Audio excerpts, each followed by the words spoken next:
I killed her with my bare hands. And I watched her die. Those were the chilling words a Phoenix man whispered to detectives after 25 years of living freely among the very community that searched for his victim.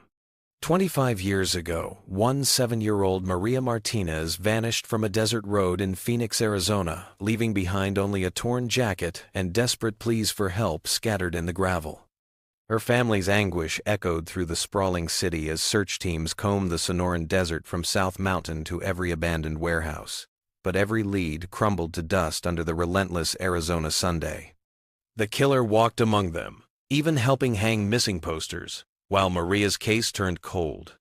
Then a fragment of DNA, smaller than a grain of sand, ignited a fire that would expose a truth so shocking it left an entire community questioning everyone they thought they knew.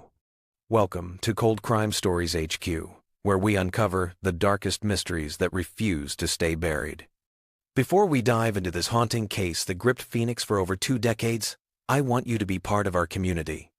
Hit that subscribe button, ring the notification bell, and tell us in the comments where you're watching from. Your support keeps these stories alive and ensures justice isn't forgotten. Phoenix, Arizona, June 1999. The desert city sweltered under a merciless sun that turned asphalt into molten rivers, but when night fell, the temperature dropped and the city transformed into a maze of shadows and whispered secrets. In a modest neighborhood on the west side, the Martinez family lived the American dream on a construction worker's salary. Anthony Martinez worked dawn to dusk building Phoenix's expanding suburbs, while his wife Sophia balanced part-time bookkeeping with raising their daughters. Their eldest, Maria Martinez, was 17 and radiated the kind of warmth that made strangers smile. She worked nights at a convenience store on Bell Road to save for college, never missing Sunday Mass, and filled a purple notebook with dreams of becoming a teacher. On the sweltering evening of June 15th, Maria clocked in for her shift at the Stop and Go on Bell Road. The store sat like an island of harsh fluorescent light in a sea of darkness, frequented by long-haul truckers and night shift workers seeking cold drinks and gas. Her co-workers remembered Maria organizing the magazine rack at 10:20 p.m., sliding her arms into a denim jacket and shouldering a worn black backpack filled with textbooks and her purple notebook. She stepped into the desert night, planning to walk the familiar 8-minute route home through quiet residential streets lined with palm trees and desert landscaping. That path held no secrets for Maria. She'd walked it hundreds of times, past the same houses with their red tile roofs and xeriscaped yards. But that night, something felt different. The desert wind howled through the streets, sending tumbleweeds skittering across her path, and the streetlights cast eerie shadows that seemed to reach toward her with ghostly fingers. At home, Sophia Martinez sat in their living room, a single lamp casting a warm glow over an open magazine. Her eyes drifted repeatedly to the clock on the wall. Sophia told herself Maria might have stopped to chat with a friend from school, but midnight came and went, leaving only silence and growing dread. At 1:15 a.m., panic consumed her.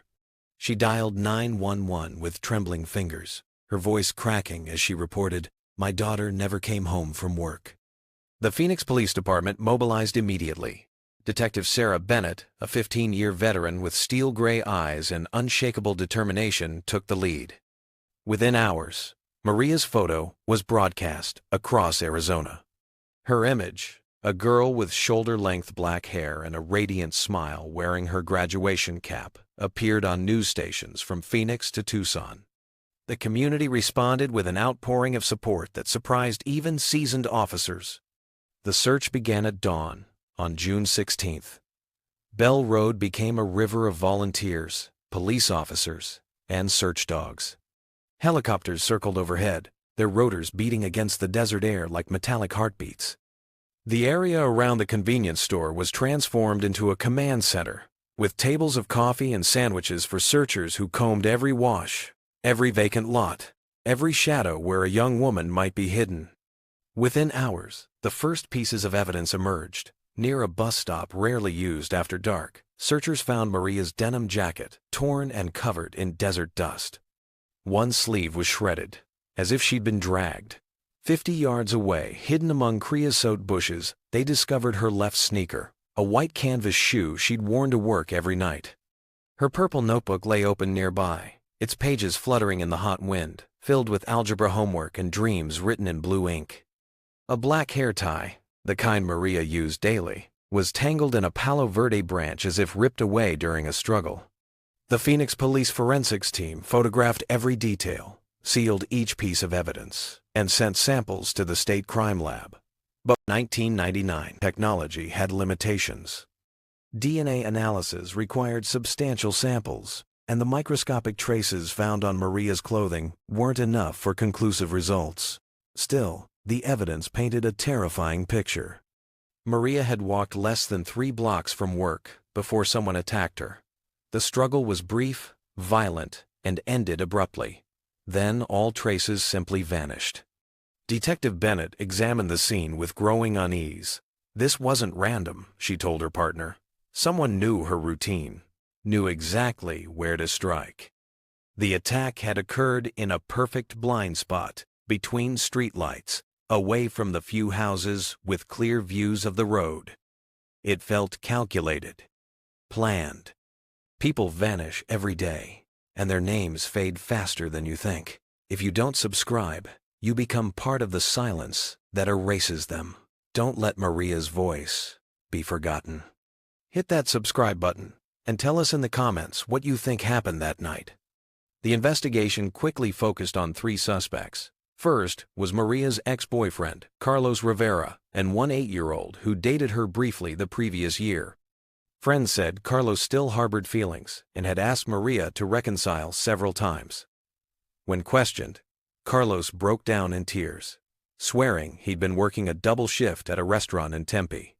His manager confirmed the alibi, supported by time cards and witness statements. The second suspect stirred more controversy.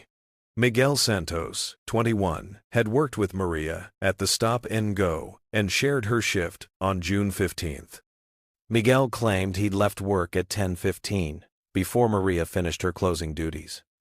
But when detectives checked the store's surveillance footage, they discovered Miguel had actually left at 10:22, just minutes before Maria. When confronted with this discrepancy, Miguel became evasive, sweating profusely as he gave contradictory explanations. Police searched his apartment and impounded his car, but forensic analysis revealed no connection to the crime scene. The third suspect emerged from community tips. Ramon Gutierrez, 35, was a regular customer who visited the store several times weekly. Employees reported he often lingered, making inappropriate comments to female staff. Ramon had a record of harassment and had served time for assault. During questioning, he remained cold and calculating, denying any special interaction with Maria while unable to explain his frequent late-night visits to the store.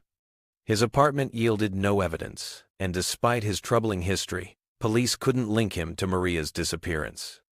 As weeks turned to months, all 3 suspects were cleared. The case that had consumed Phoenix began to fade from headlines. The Martinez family watched helplessly as volunteer search teams dwindled, prayer vigils grew smaller, and hope transformed into desperate determination. Anthony Martinez became a ghost haunting Phoenix's streets. Every morning before sunrise, he loaded stacks of missing posters into his pickup truck and drove through the city. His calloused hands, accustomed to hammers and concrete, now carefully taped Maria's image to every utility pole, bulletin board, and storefront that would accept them. Sometimes former co-workers joined him, but most days he worked alone, silently posting flyers in the desert heat that could melt asphalt. Sophia fought her own battle on television screens across Arizona. Her tearful pleas aired on local news stations weekly. Please help us find Maria. She's never run away. She's just a baby, and she needs to come home. Those words, repeated countless times, sparked waves of tips that led nowhere, false sightings that crushed hope, and cruel hoaxes that nearly destroyed the family's faith. Mia Martinez, Maria's 3-year-old sister, processed her grief differently. One evening, while her father sorted faded posters, Mia sat at the kitchen table writing a letter to the Phoenix police chief. Her handwriting, still childish and unsteady, poured out her heart. Please don't give up on my sister. She promised to teach me to drive. She promised to take me to see Britney Spears in concert. Please bring her home." Sophia mailed the letter with tears streaming down her face. Inside the Martinez home, Maria's absence consumed every corner. Her bedroom remained untouched, a shrine to interrupted dreams. The bed stayed neatly made, walls covered with NSYNC posters and graduation photos, her purple notebook resting on the desk. Sophia visited the room each morning, sitting on the bed's edge, smoothing the comforter as if Maria had just stepped out for a moment. If tomorrow it was your child missing, wouldn't you want the world to pay attention? Subscribing is how you pay attention today. Don't let families like the Martinez family fight alone. The desperate efforts generated hundreds of tips that sent investigators chasing shadows across the Southwest. A woman in Flagstaff called claiming she'd seen Maria at a gas station. Police rushed north, only to discover the girl was a local teenager who bore a passing resemblance. A trucker reported spotting Maria at a rest stop near the California border, prompting a multi-state alert that ended in heartbreak when the subject turned out to be a runaway from Nevada. More damaging were the rumors that began circulating through Phoenix's tight-knit communities. Some whispered that Maria had run away with an older boyfriend, citing her occasional complaints about the pressure of work and school. The gossip spread like wildfire through coffee shops and church gatherings, reaching the Martinez family like poison arrows. Sophia's composure finally cracked during a television interview. "My daughter would never abandon us. She's never left home overnight, not even for sleepovers." But the damage was done. Public sympathy began to shift, and some wondered if the family was hiding something. As 1,999 became 2,000, the investigation lost momentum. The task force was reassigned to active cases. Helicopters stopped circling, and Maria Martinez became another file in the Phoenix Police Department's cold case storage. The thick folder, stuffed with witness statements, crime scene photos, and hundreds of false leads, was sealed and placed on a metal shelf in the basement of police headquarters. The Martinez family struggled to maintain their unity under the crushing weight of unanswered questions. By 2002, the strain had fractured their marriage. Anthony moved to a small apartment near the construction sites where he worked 14-hour days to avoid thinking about his missing daughter. Sophia remained in the family home with Mia, preserving Maria's bedroom like a museum of frozen time. Every anniversary of the disappearance, Sophia lit candles on the front porch, while Mia stood silently beside her, both women watching the flames dance in the desert wind. For a decade, Maria's case gathered dust alongside hundreds of other unsolved mysteries.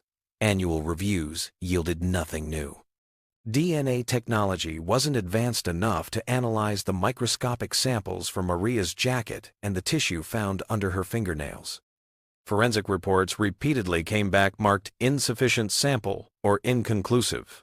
Phoenix continued growing. New families moved into the neighborhood where Maria had vanished, and most residents never learned about the teenager who disappeared from their streets. From 2000 to 2010, life moved forward, while the Martinez family remained frozen in June 1999. Anthony rarely spoke of Maria, burying his grief in physical labor and late-night television. Sophia attended small prayer groups at their parish, lighting candles for her daughter, but the fervent hope of the early years had dimmed to quiet resignation. Mia grew up in the shadow of her missing sister, graduating high school with neither parent present due to their continued estrangement. Every year on June 15th, Sophia performed the same ritual. She lit a white candle on the front porch and stood vigil until dawn, scanning the empty street as if Maria might finally walk home through the darkness. Neighbors who remembered sometimes joined her, but most years she stood alone, a solitary figure in a neighborhood that had forgotten. In 2011, pressure from victims' rights groups and a backlog of unsolved cases prompted the Phoenix Police Department to establish a dedicated cold case unit. Detective Sarah Bennett, now a lieutenant with silver threading her dark hair and decades of experience etched in the lines around her eyes, volunteered to lead the new division. Among the dozens of cases transferred to her desk was a familiar manila folder labeled Martinez, Maria, Missing Juvenile, June 1999. Bennett remembered the case vividly. She'd been a young detective then, working 18-hour days and sleeping in the station break room during the search. Maria's disappearance had haunted her for 12 years, a failure that drove her to solve hundreds of other cases but never filled the void left by one missing teenager. Reading through the file again, Bennett was struck by how much evidence they'd actually collected. The jacket, shoe, notebook, hair tie, and crucial tissue samples were all preserved in climate-controlled storage. In 1999, the DNA traces had been too small to analyze. But Bennett knew forensic science had transformed since then. What seemed impossible a decade ago might now be routine. Think about it. A simple click on subscribe could help keep these cases from turning into cold files nobody cares about. Wouldn't you want someone to do that for you? Join our community and help us keep these stories alive. Bennett wrote a detailed proposal to re-examine all physical evidence using current technology. The samples are in pristine condition, she noted in her report. Advanced DNA analysis could provide profiles that were undetectable in 1999. I recommend immediate testing with comparison against national databases and consideration of genetic genealogy if direct matches aren't found. Her superior approved the request within days. Bennett personally transported the evidence to the Arizona Department of Public Safety's forensic laboratory, where technicians employed next-generation sequencing to extract DNA from samples that had sat untouched for over a decade. The process took weeks, with machines running around the clock to amplify genetic material from traces smaller than pinheads. The breakthrough came on a quiet Tuesday afternoon in March 2012. Dr. Patricia Yamamoto, the lab's chief DNA analyst, called Bennett with barely contained excitement. "We've got a complete profile," she announced. The tissue under Maria's fingernails contains DNA from an unknown male subject. It's clean, complete, and ready for database comparison. Bennett felt her heart race as she drove to the lab to collect the results. After 13 years, they finally had real evidence. The DNA profile was immediately run through CODIS, the FBI's combined DNA index system, but came back empty. The perpetrator had never been arrested or provided a sample to law enforcement. Bennett wasn't discouraged. She'd been following developments in genetic genealogy, a revolutionary technique that used commercial DNA databases to identify suspects through distant relatives.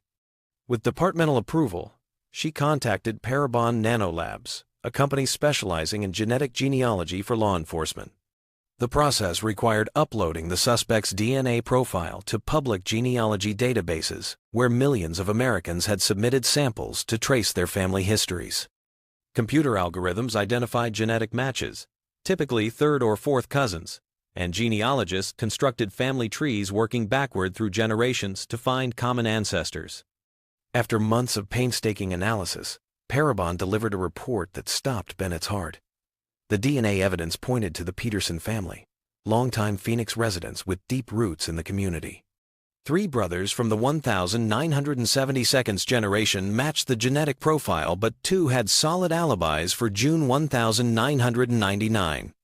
The third name on the list was Alan Peterson, age 43, who had lived just 6 blocks from the Martinez family. Bennett pulled Alan's background with growing unease. He'd worked for various heating and air conditioning companies, lived alone, and had no significant criminal record. But when she cross-referenced community volunteer records from 1999, her blood turned to ice. Alan Peterson's name appeared on sign-in sheets from the search for Maria Martinez. He joined volunteer teams, walked through the desert looking for clues, and even attended prayer vigils at the Martinez family home. Examining old newspaper photographs from the search efforts, Bennett found Alan's face among the volunteers. In one image, he stood next to Anthony Martinez, both men holding missing posters with Maria's photograph. The thought that this man might have attacked Maria, then helped search for her body, made Bennett's stomach churn. If you can sit through this story but can't click subscribe, then ask yourself, what would you expect from the world if it was your face on a missing poster? Don't be part of the silence. Join us. With Alan Peterson identified as the primary suspect, Bennett launched a covert surveillance operation. For weeks, detectives watched from a distance as Alan followed his routine.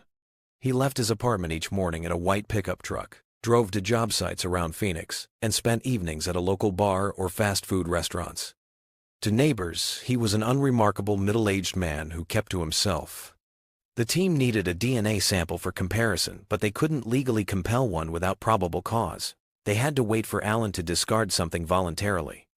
The opportunity came at a McDonald's on Camelback Road, where Alan regularly ate breakfast. After finishing his coffee, he left the cup on the table. A plainclothes officer immediately secured it as evidence. The cup was rushed to the lab for testing. Within days, the results confirmed what Bennett had suspected for months. The DNA from the coffee cup matched the profile from under Maria's fingernails, with 99.99% certainty. After 25 years, they had their killer. On the morning of the 15th of August 2024, Bennett led a tactical team to Alan Peterson's apartment. They found him watching television in his living room, still wearing the same type of work clothes he'd worn in 1999. When Bennett announced he was under arrest for the murder of Maria Martinez, Alan's face remained expressionless. It was as if he'd been waiting for this moment for 25 years. During interrogation, Alan initially denied any involvement, but when confronted with the DNA evidence, his composure cracked. "I didn't mean for it to happen," he whispered, his voice barely audible. "I just wanted to talk to her. She was always so friendly at the store." The confession that followed revealed a crime born of obsession and opportunity. Alan had become fixated on Maria after months of late-night visits to the Stop and Go. He knew her schedule, her route home, and had fantasized about approaching her. On the 15th of June, 1999, he parked his truck near the bus stop and waited. "I called out to her, said I had car trouble," Alan continued, his hands shaking. "She was so kind, she actually started walking over to help. When I grabbed her, she fought like hell. Scratched my face, tried to scream. I panicked. And..." His voice trailed off, unable to finish. Alan led investigators to South Mountain Preserve, where he'd buried Maria's body in a remote wash that had been scoured by flash floods over the decades. The remains, scattered by weather and wildlife, were barely recognizable, but forensic anthropologists confirmed the identity through dental records. The news of the arrest sent shockwaves through Phoenix. Neighbors who'd lived near Alan for decades struggled to comprehend that a killer had been among them for 25 years. The Martinez family, after a quarter-century of anguish, finally had answers. Sophia Martinez, now in her 60s, with gray hair and lines carved by years of grief, stood before reporters with quiet dignity. "We never gave up believing someone would pay for what they did to Maria. She can finally rest now, and so can we." If you're okay with these cases disappearing into the dark, don't subscribe. But if you're not, then join us, because these families can't fight alone. Hit that subscribe button, share this video with someone who needs to hear Maria's story, and comment below with your thoughts on how this case was finally solved after 25 years. Alan Peterson pleaded guilty to second-degree murder and was sentenced to life in prison without the possibility of parole. At his sentencing, he faced the Martinez family for the first time since 1999. "I'm sorry," he said, his voice cracking. "I know that doesn't bring her back, but I'm sorry." Anthony Martinez, now remarried and working as a construction foreman, spoke for the family. "You took our daughter, our sister, our future, but you didn't take our love for her. Maria's memory will outlive all of us." The case of Maria Martinez became a landmark in Phoenix law enforcement, demonstrating how advances in forensic science could breathe new life into the coldest cases. It also served as a reminder that justice, while sometimes delayed, never expires. Maria Martinez was 17 when she died, but her story continues to resonate with families across the country who refuse to give up hope. In the end, it wasn't just DNA that solved this case. It was the unwavering love of a family who never stopped fighting, the dedication of investigators who never forgot, and the power of a community that finally saw justice served. Maria Martinez didn't die in vain if her story reminds us that every victim deserves to be remembered, every family deserves answers, and every killer must eventually face the consequences of their actions.